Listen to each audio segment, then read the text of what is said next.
नमस्कार दोस्तों, मेरे चैनल में आपका स्वागत है। आज हम इस विषय पर चर्चा कर रहे हैं कि रूस द्वारा यूएसए को अलास्का बेचने के वास्तविक कारण क्या हैं। रूस ने अलास्का को संयुक्त राज्य अमेरिका को क्यों बेचा? अलास्का संयुक्त राज्य अमेरिका का 49वां राज्य है। हालांकि यह 1867 तक रूस का हिस्सा था। 154 साल पहले रूस को अलास्का को $7.2 मिलियन की मामूली कीमत पर अमेरिका को बेचना पड़ा था। लेकिन अब अलास्का की अनुमानित जीडीपी करीब $50 अरब होने का अनुमान है।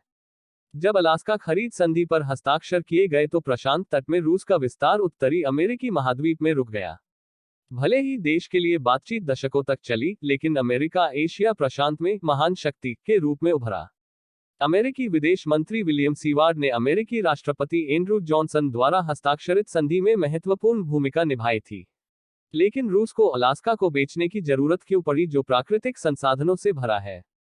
चलो एक नजर डालते हैं। अलास्का में रूस का इतिहास। 16वीं शताब्दी में रूस का कुल भूमि क्षेत्र आज के क्षेत्रफल का एक अंश मात्र था। हालांकि इसकी पूर्वी भूमि विस्तार योजना के कारण देश अलास्का का मालिक बन गया। इस क्षेत्र में स्थित सहायक नदियों ने वाणिज्य के विकास में मदद की।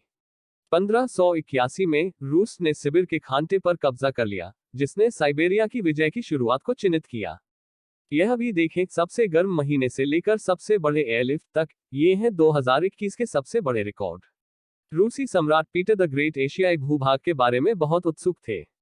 उन्होंने ओखोटस्क शहर से 2 अन्वेषण शुरू किए। 1741 में विट्स बेरिंग ने बेरिंग जलसमूह को पार किया और अलास्का पहुंचे। इसके बाद वे माउंट सेंट एलियास और याकूत गए।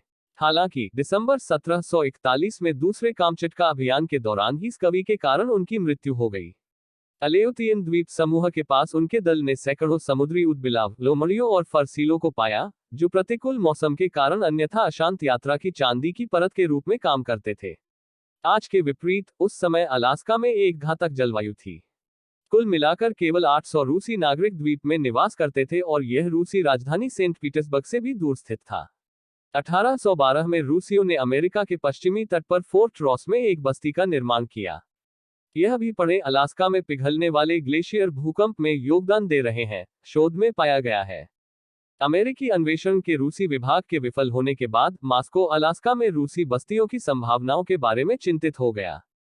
1853 से 1856 तक लड़ा गया क्रीमियन युद्ध ताबूत में अंतिम कील के रूप में काम करता था, क्योंकि रूस ओटोमन साम्राज्य के गठबंधन से हार गया था। युद्ध में घटते खजाने और 12,000 हताहतों के कारण रूस ने अलास्का को बेचने का फैसला किया।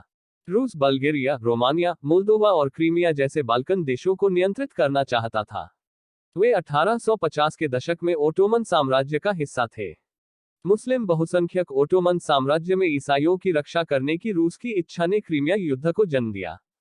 जब उसने जुलाई 1853 में रोमानिया पर आक्रमण किया, तो तुर्की ने युद्ध की घोषणा की, जिसमें ब्रिटेन और फ्रांस द्वारा समर्थित था, क्योंकि वे काला सागर में रूसी नौसैनिक शक्ति को नष्ट करना चाहते थे।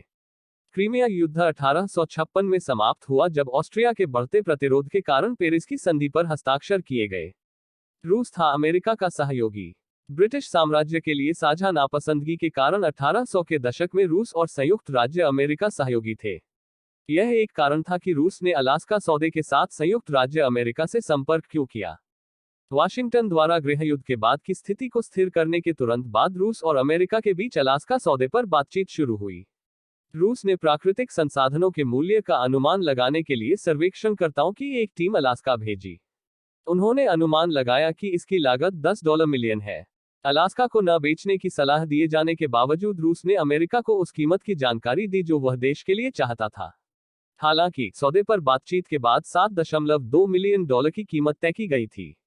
15 अप्रैल 1865 को वार्ता के दौरान ही अमेरिकी राष्ट्रपति अब्राहम लिंकन की मृत्यु हो गई और एंड्रू जॉनसन ने नए राष्ट्रपति के रूप में चुने जाने पर अलास्का सौदे को संभाला। अलास्का संधि। रूस ने 1859 में अलास्का को अमेरिका को बेचने की पेशकश की थी, लेकिन वह गृहयुद्ध में व्यस्त था। स्टीवर्ड और संयुक्त राज्य अमेरिका के रूसी मंत्री एडोर्ड दी स्टोएकल एक समझौते पर आए कि अमेरिका रूस को $7.2 मिलियन का भुगतान करेगा। अमेरिकी सीनेट ने 9 अप्रैल 1867 को सौदे को मंजूरी दी और उसके बाद अमेरिकी राष्ट्रपति एंड्रू जॉनसन ने मई 1867 को अलास्का संधि पर हस्ताक्षर किए। रूस ने औपचारिक रूप से 18 अक्टूबर 1867 को अलास्का को अमेरिका में स्थानांतरित कर दिया। इसने उत्तरी अमेरिका में रूस की उपस्थिति को समाप्त कर दिया और अमेरिका को प्रशांत उत्तरी रिम की कुंजी सौंप दी। 3 दशकों तक अमेरिका ने इस क्षेत्र पर ज्यादा ध्यान नहीं दिया और यह सैन्य, नौसैनिक और राजकोष नियमों के माध्यम से शासित था। 1884 में अमेरिका ने इस क्षेत्र में एक नागरिक सरकार की स्थापना की और खनन कानून भी लागू किए। अलास्का सौदे को शुरू में अमेरिका के लिए एक नुकसान माना जाता था और इसे सेवॉर्ड्स फॉली कहा जाता था। लेकिन 1896 में यूकोन को अलास्का में सोने का बड़ा भंडार मिला और फिर क्रमिक अन्वेषण ने बड़े पैमाने पर खनिज संसाधनों की खोज की। इन सोने के भंडार ने क्लोंडाइक गोल्ड फील्ड के प्रवेश द्वार के रूप में काम किया। द्वितीय विश्व युद्ध में अलास्का के सामरिक महत्व पर प्रकाश डाला गया था। रूस द्वारा अलास्का को अमेरिका को बेचने का यह मुख्य कारण है। देखने के लिए धन्यवाद।